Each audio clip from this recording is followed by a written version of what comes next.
Buat lu yang klik video ini, gue yakin lu pernah bilang ke diri sendiri, ini terakhir. Tapi, besoknya kejadian lagi. Sederhananya, manusia hidup dari dua hal, rasa sakit, pain, dan rasa reward. Dan PMO itu bukan sekadar soal nafsu. PMO adalah sistem reward instan yang ngasih otak dopamin cepat, murah, dan tanpa usaha apapun. Makanya dia bikin candu. Di channel ini gua udah sering bahas dampak negatif PMO. Sekarang kita bahas hal apa yang sebenarnya terjadi ketika lo berhasil berhenti. Bukan sekedar motivasi, tapi realita fase demi fase. Di hari-hari pertama berhenti, kebanyakan orang nggak ngerasa lebih baik. Yang muncul justru sebaliknya. Emosi naik turun, pikiran gelisah, nggak tenang. Ada yang tiba-tiba sedih, ada yang gampang marah. Ada juga yang ngerasa kosong. Ini normal. Selama bertahun-tahun, emosi lu selalu lari ke satu tempat, layar.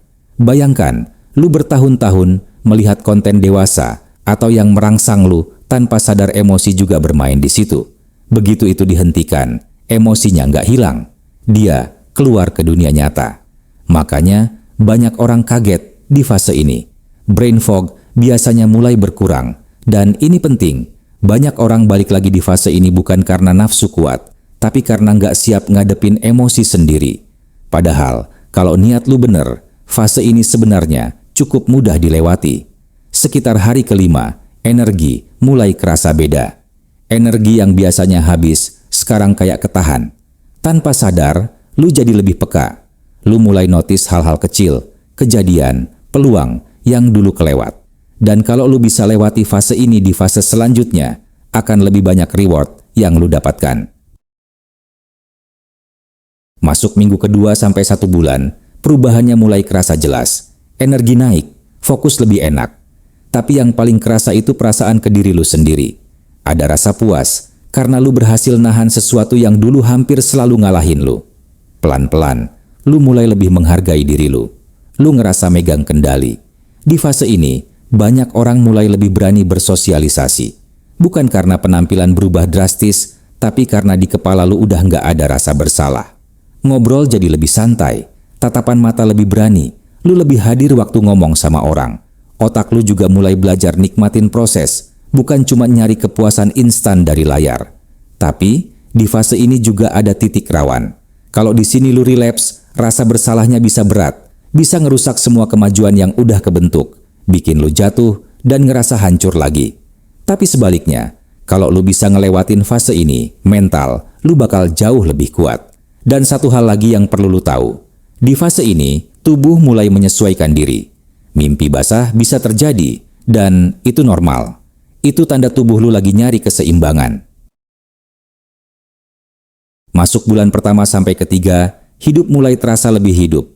Produktivitas naik, badan lebih aktif, disiplin mulai kebentuk.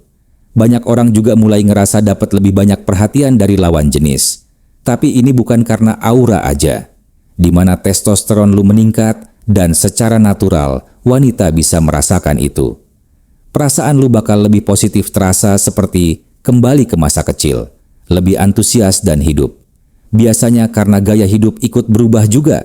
Lu jadi punya semangat, bisa bangun pagi, dan ingin olahraga tanpa harus dipaksa. Energi stabil dan kepercayaan diri naik. Tapi ada satu efek samping lain. Libido menjadi tinggi.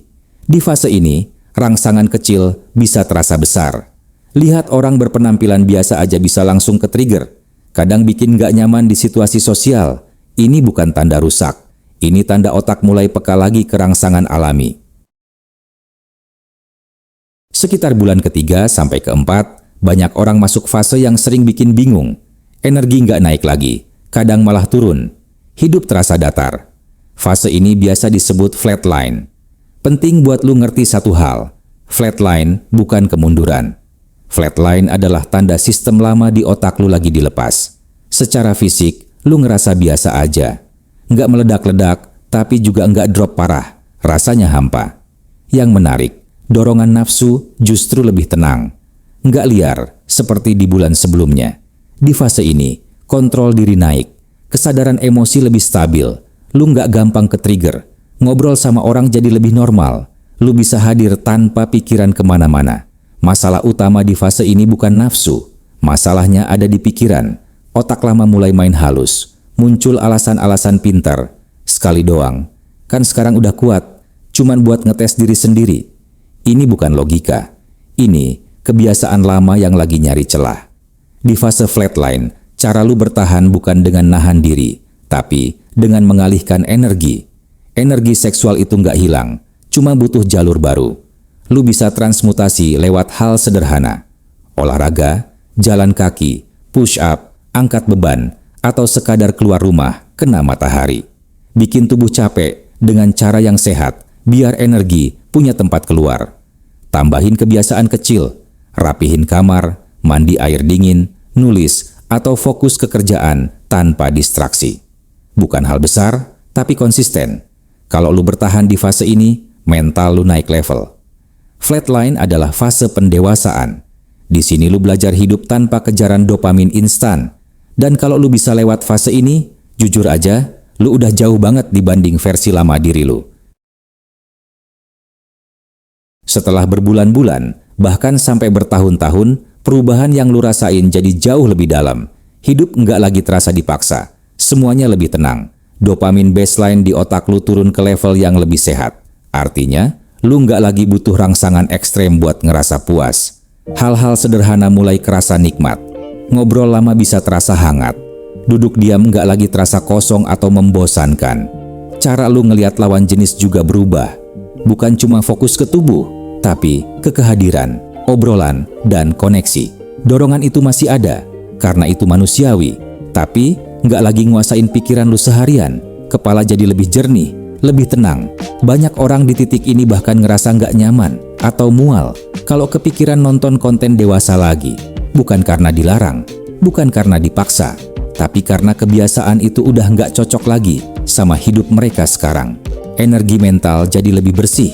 Pikiran nggak lagi dipenuhi fantasi. Ruang di kepala yang dulu penuh, sekarang bisa dipakai buat hal lain. Buat fokus, buat berkarya, buat kerja dengan lebih dalam dan bermakna. Dan di titik ini, lu mulai sadar satu hal penting. Berhenti PMO bukan soal jadi sempurna, tapi soal balikin kendali ke diri lu sendiri. Kalau lu lagi di proses ini atau baru mulai, ingat satu hal. Perubahan besar selalu dimulai dari keputusan kecil yang lu jaga setiap hari. Nggak perlu sempurna, yang penting konsisten. Terus jalan, terus jaga arah lu. Karena versi diri lu yang lebih kuat itu bukan mimpi.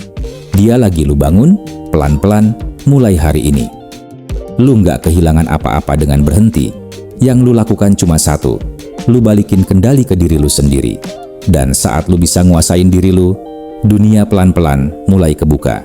See you in the next video.